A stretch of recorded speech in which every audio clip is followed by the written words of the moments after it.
चलिए मैं लौटूंगा, मैं बाकी मेहमानों के पास भी। विशाल का रुख कर लेते हैं। विशाल, अगर हम समाजवादी पार्टी की बात करें, नेमी शारण ने क्यों चुना गया, इसके क्या कोई सियासी मायने निकाल सकते हैं?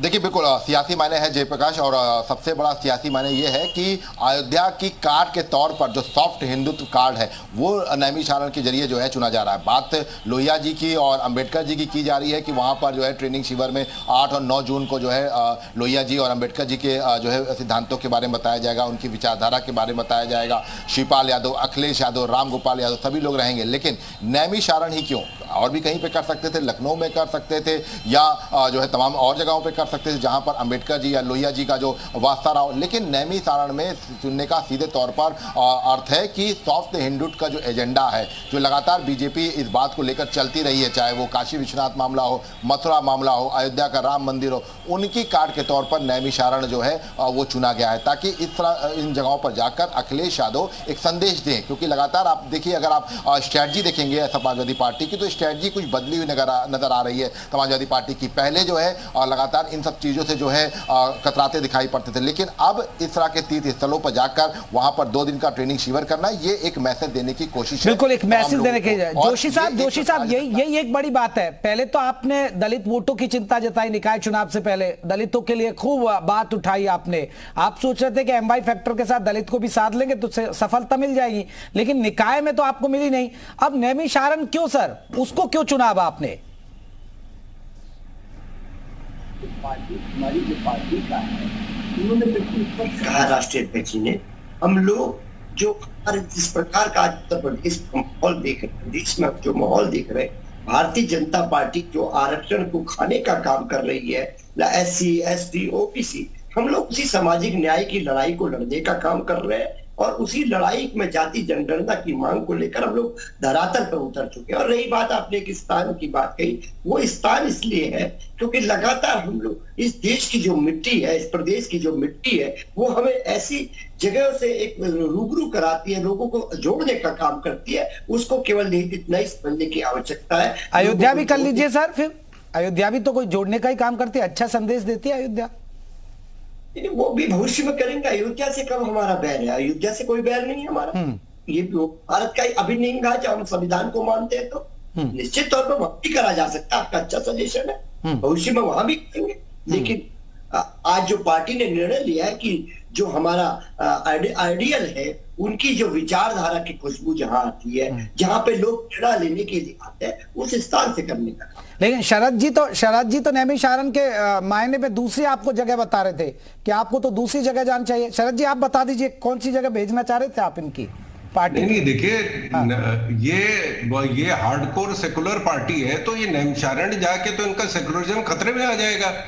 इनको तो कहीं ना कहीं कहना चाहिए कि अगली बार जब हम चुन के आएंगे तो हम मथुरा में गोली चलवाएंगे, हम काशी विश्वनाथ में गोली चलवाएंगे, तो ये दोबारा सत्ता में आ सकते हैं। इन लोगों को तो ऐसी जगहों से दूर रहना चाहिए, क्योंकि सेकुलरिज्म को खतरा हो जाएगा। इनका जो कोर वोटर है वो इनसे छिटक जाएगा, तो इनको तो ऐसी जगहों से दूर रहना चाहिए। समस्या ये है कि ये सिर्फ इनका जो प्राइवेट सेकुलरिज्म है और प्राइवेट समाजवाद है, क्योंकि समाजवाद जो है 1990 में खत्म हो गया था विश्व में। ये अपना प्राइवेट समाजवाद लेके आए थे, जिसमें एक पार्टी जो है उसका जो राज परिवार है वही गरीब है, वही OBC है, वही सत्ता में आएगा, वही मुख्यमंत्री बनेगा, उन्हीं के अध्यक्ष बनेंगे। वो बिल्कुल फिक्स्ड है, उसमें कोई परिवर्तन आने वाला नहीं है। अब समस्या ये आ गई है कि ये सत्ता से बाहर है 9 साल से, तो अब ये सब जितना तरीके अपना सकते हैं, जितने हटकंडे अपनाए जा सकते हैं, वो सब अपना चुके हैं। इनका जो जाति समीकरण वो हम लोगों ने देख लिया, जो इन्होंने पार्टियों का समीकरण बैठा है, चाचा भतीजा, बुआ बबुआ, लड़के पसंद है, वो सब दरकिनार हो गए। केंद्र में आप देखिए कि कांग्रेस पार्टी वो भी सेकुलर हो गई है, वो भी सांप्रदायिक। ये एक बड़ी बात शरद जी, ये आपने बड़ी बात कही है। देखिए भुवन जी एक बड़ा सवाल तो है इसमें जो शरद जी उठा रहे हैं। देखिए आपने BSP के साथ चल रही है, आप कांग्रेस के साथ चल रही है, यहाँ पर जोशी जी आप कांग्रेस के साथ चल रही है, आप BSP के साथ चल रही है। अब आप सॉफ्ट हिंदुत्व की तरफ बढ़ना चाह रहे हैं क्या?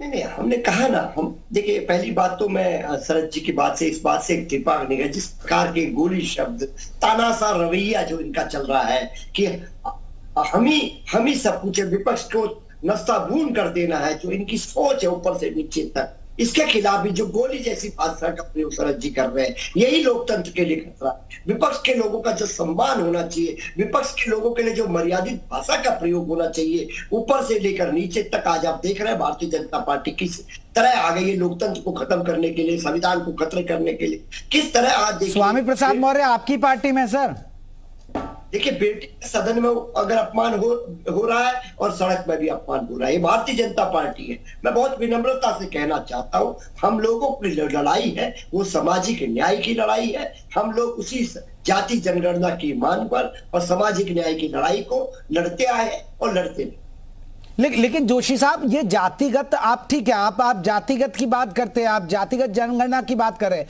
लेकिन ये फॉर्मूला चला नहीं ना आपका भी। निकाय चुनाव में जनता ने आपको बता दिया, एक भी सीट आप नहीं निगम की जीत पाए। ठीक है, आप चेयरमैन बन गए, नगर पालिकाओं में आपको ठीक ठाक सफलता कह सकते हैं, आपको नगर पंचायतों में मिली होगी, लेकिन आप मेयर पद एक भी नहीं जीत पाए। पहले तो मैं आपको साधुवाद देना चाहूंगा,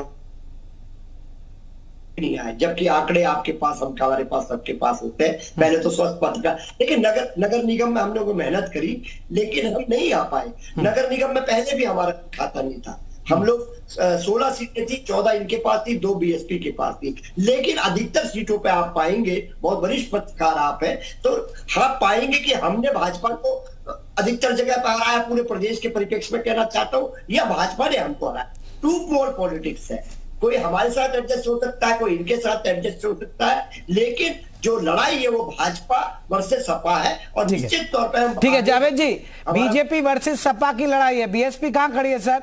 समाजवादी पार्टी कह रही है कि लड़ाई सीधी बीजेपी के साथ उनकी। देखिए, हम तो अलग है ही इनसे। ये लोग धार्मिक लड़ाई लड़ रहे हैं, हम भाईचारा मोहब्बत की बात कर रहे हैं। हम गरीबों की बात करते हैं, बेरोजगारों की बात करते हैं, गांव में रहने वाले, झोपड़ी में रहने वाले गरीबों की हम बात करते हैं, तो फर्क तो पड़ेगा।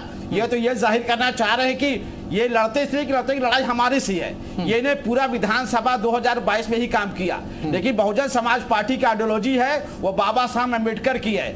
हमारा संविधान जो सरप्री है, बाबा साहब को हम नकली अम्बेडकरवाद नहीं है, हम 100% अम्बेडकरवाद है। और जो बाबा साहब का संविधान है, जावेद साहब, अम्बेडकर के पार्टी चलती है। अम्बेडकर तो अब समाजवादी पार्टी में ला रहे हैं, क्योंकि लोहिया के विचार और अम्बेडकर के विचार पढ़ाए जाएंगे समाजवादी पार्टी के कार्यकर्ताओं को। अरे मेरे भाई, अरे भाई, जब अम्बेडकर पार्टी का इन्होंने नाम बदल दिया तो ये कौन सा अम्बेडकरवाद की बात कर रहे हैं? बहुजन समाज पार्टी हृदय से, दिल की गहराई से बाबा साहब को मानती है। और मैं बता दूं, आप जो डिबेट में आप ये जो आपस में दिखा रहे हैं लड़ाई मेरे अंदर है, ये यही दिखाना चाहते हैं, धार्मिक उन्माद फैला के। और हमारा नजरिया इनसे बरक्स है। हम समाज में उनकी उन मसलों की बात करते हैं जो समाज में जो एक गरीब इंसान झेल रहा है, उसकी बात हम करते हैं। आज उसकी बात ये लोग नहीं करेंगे, ये ऐसी बात कर रहे हैं कि ये बहुत। लेकिन जावेद साहब, अकेले लड़ाई है इस बार, 2024 में अकेले लड़ाई है। अभी तक तो कोई गठबंधन नहीं दिख रहा है, और पिछली बार आप सपा वाले कहते हैं कि हमारी वजह से आपको फायदा हो गया। बहुजन समाज पार्टी देश की राष्ट्रीय पार्टी है। बहुजन समाज पार्टी जमीनी स्तर पे बहुत मजबूत है, राष्ट्रीय पार्टी हमारी है। और माननीय बहन जी की क़यादत एक ऐसा हमारे अंदर चट्टान की तरह खड़ा है कि माननीय बहन जी की क़यादत में। जावेद साहब, मैं लोकसभा के समीकरण की बात कर रहा हूं ना, लोकसभा के समीकरण बताइए ना। पिछली बार तो मिलकर लड़े थे सपा के साथ। अरे आप जात पर, हम सर समाज की पार्टी की बात कर रहे हैं। समाज के हर धर्म के जो गरीब लोग हैं, जो आंसूले लोग हैं, जो हर तरीके से सताए लोग हैं, बहुजन समाज पार्टी का प्लेटफॉर्म उनके दिल खोल के बैठा हुआ है कि सर समाज के लोग आइए, गले मिलिए। और बहुजन समाज पार्टी का कार्यक्रम है। बहुजन समाज पार्टी अभी जो हमारे सपा के और भाजपा प्रवक्ता जी बोल रहे थे, ये लोग हर डिबेट में ही बात बोलते हैं, लेकिन हम अपने समाज की, आखिरी इंसान की दर्द की बात की नुमाइंदगी बहुजन समाज पार्टी करती है।